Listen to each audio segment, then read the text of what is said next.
Bună ziua! Astăzi vom face o mică comparație între Nokia N79 și Nokia N82. Vom face o probă la difuzoare, să vedem care dintre ele se aude mai tare, la cererea unui dintre vizitatorii site-ului nostru.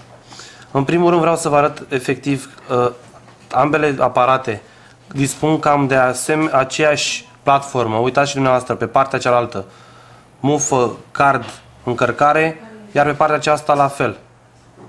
Buton volum, buton cameră, mă scuzați, difuzoarele. Cred că în principiu se aud la fel, dar haideți totuși să facem proba. Începem cu Nokia N79.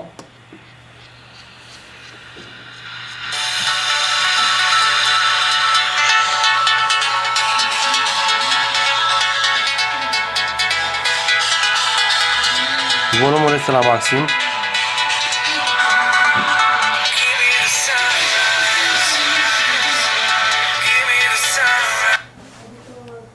Începem și cu al doilea.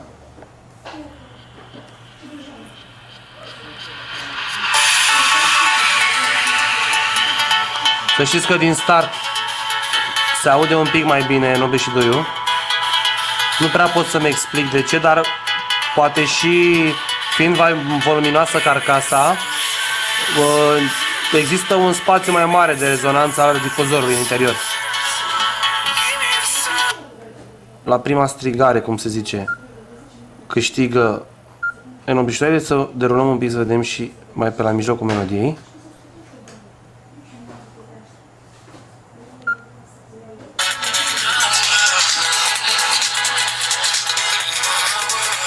Clar se aude mai încet în 79.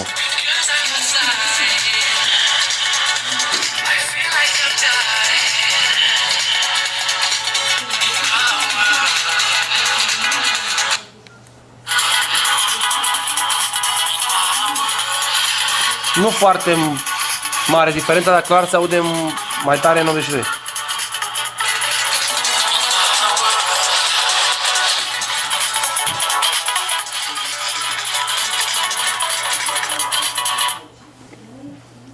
N82 versus N79 câștigă N82.